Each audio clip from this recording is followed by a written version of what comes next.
Ao longo das últimas semanas, nós estamos repercutindo a evolução do desmatamento e das queimadas, tanto na Amazônia quanto no Pantanal. Já foi dito aqui sobre os impactos que essa situação ambiental poderá gerar nas nossas exportações e nos investimentos que fundos internacionais realizam no Brasil. Esse alerta foi reforçado pelos presidentes de grandes bancos brasileiros, você deve se lembrar, falamos disso também. Tem ficado cada vez mais claro que há uma importante divergência entre o Ministério da Economia e o Ministério do Meio Ambiente, pois o ministro, Paulo Guedes, teme a redução de investimentos internacionais no Brasil. Agora, em termos práticos, como a área de negócios poderia planejar uma reação mais efetiva, incisiva para esse problema? É esse tema que a gente vai discutir hoje com o professor Pedro Luiz Cortes, professor da ECA e do Programa de Pós-Graduação em Ciência Ambiental do Instituto de Energia e Ambiente, o IEE. Tudo bem, professor? Bom dia. Bom dia, Roxane. Bom dia, ouvintes. É um prazer falar com vocês. Professor, em relação, vamos falar aqui muito claramente que essa semana ficou bastante evidente essa diferença entre Ministério da Economia e Ministério do Meio Ambiente. O ministro Guedes está, sim, bastante preocupado, o setor produtivo também. Em relação a esse mercado, ao agronegócio, ao setor produtivo, né, especificamente o mercado de commodities agrícolas, como é que o Brasil está posicionado neste momento, para a gente entender um pouco de que tamanho seria o impacto em função desses problemas, né, que a gente vem discutindo aqui.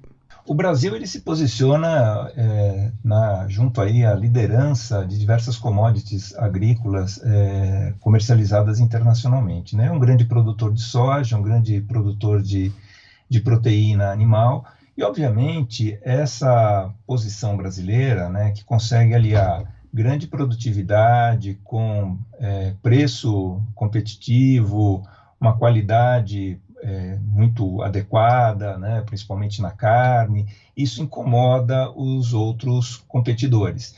Então, sempre que você está na liderança, em algum setor ou próximo à liderança, é natural que você sofra o ataque dos concorrentes mais próximos, que obviamente almejam atingir, né, a sua posição de liderança. Então, é esperado que o Brasil, como grande competidor internacional, ele venha a sofrer efetivamente algum tipo de ataque em algum momento, porque ele, como eu disse, ele tem incomodado muito vários setores agrícolas em diversos países ao conseguir colocar commodities a um preço extremamente competitivo e com uma qualidade muito boa. Então, setores que tendem a ser mais protecionistas, né, como em determinados países da União Europeia, eles se sentem muito incomodados.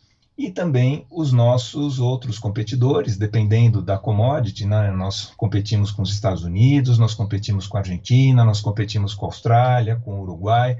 Esses competidores, eles também se sentem incomodados com essa posição brasileira, com essa performance brasileira que vem crescendo ano a ano. Em termos práticos, a gente sabe que as exportações poderiam ser muito prejudicadas em relação a essas políticas para o meio ambiente que o Brasil vem apresentando, especialmente em relação aos problemas na Amazônia e no Pantanal. Mas eu acho que vale mais uma vez a gente enfatizar esse impacto que as exportações poderiam ter. Então, Roxane, basicamente o que tem acontecido ao longo dos últimos anos é uma tentativa de associar a produção agrícola brasileira ao desmatamento, ao prejuízo ambiental, às queimadas, tal. E isso, obviamente, não é verdade. Boa parte da nossa produção se dá dentro da legalidade, se dá dentro do cumprimento da lei e tal.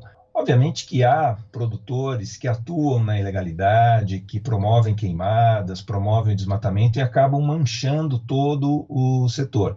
Claro que essas ações antiambientais, elas geram um prejuízo, né, muito grande aos biomas brasileiros, e isso tem uma repercussão muito grande, a gente já falou extensivamente a respeito disso aqui na coluna, e esses maus produtores, eles têm fornecido de bandeja uma desculpa para quem deseja prejudicar as nossas exportações. Então, esse prejuízo ele pode ocorrer basicamente de três maneiras, né? Um governo estrangeiro ele pode resolver embargar, né, os produtos brasileiros, alegando questões ambientais.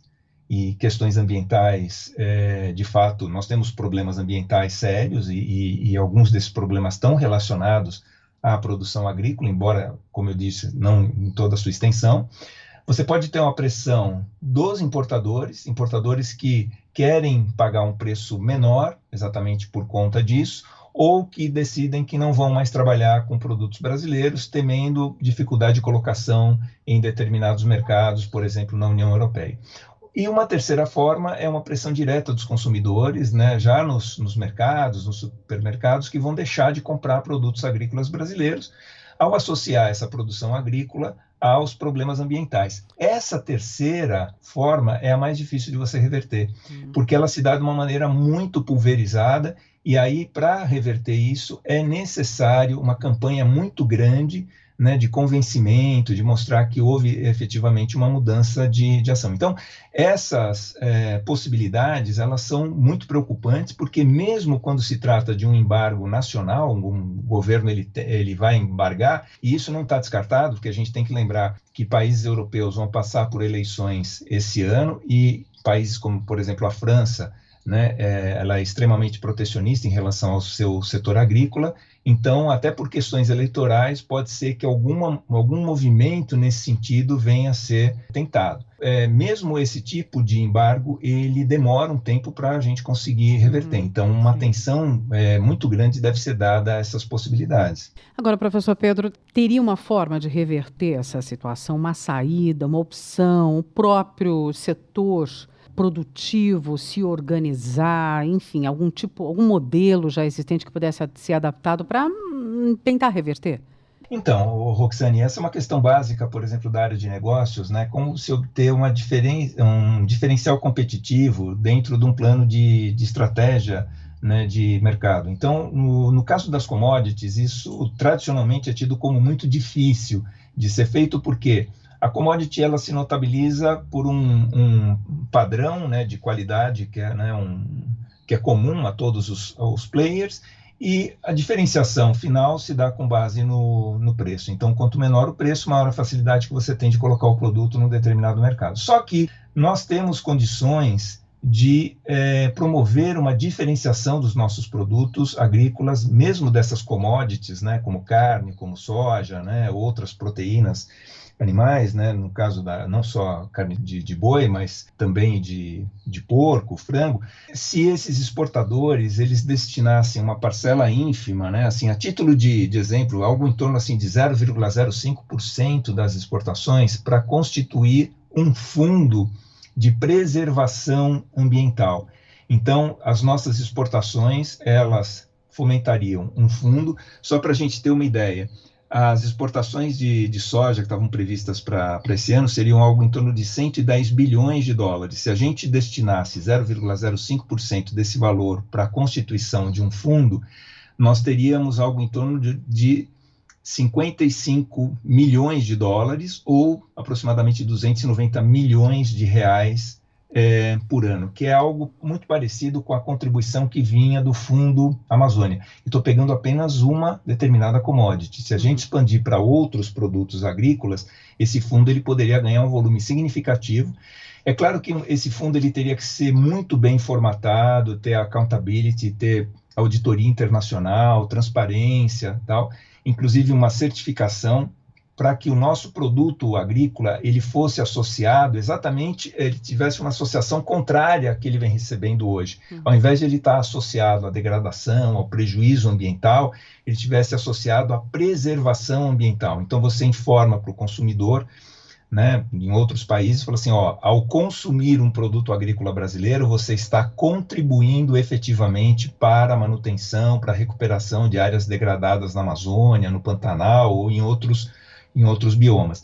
Esse seria um movimento que o próprio mercado poderia fazer, independente do governo. Claro que, em condições ideais, se o governo abraçasse essa ideia, coisa que eu não imagino que seja possível hoje, seria muito bom. Mas Sim. Teria que ser algo hoje, independente do governo, seria um movimento do próprio mercado, no sentido de dar uma resposta proativa para os nossos consumidores no exterior, mostrando que o nosso produto agrícola está efetivamente associado à proteção ambiental, à preservação de áreas ou recuperação de áreas degradadas. Seria uma forma de reverter essa imagem que vem sendo sedimentada, né, infelizmente, aí, com a ampliação das queimadas, seja na Amazônia, seja no Pantanal. Professor Pedro Luiz Cortes, do Programa de Pós-Graduação em Ciência Ambiental do IEE. E tem o canal no YouTube também, onde a gente também publica os bate-papos semanais aqui. O Ambiente é Nosso Meio, é só você pesquisar no YouTube, você encontra, acompanha, compartilha. Muito obrigada e até a próxima semana. Eu que agradeço, Roxane, uma boa semana a todos.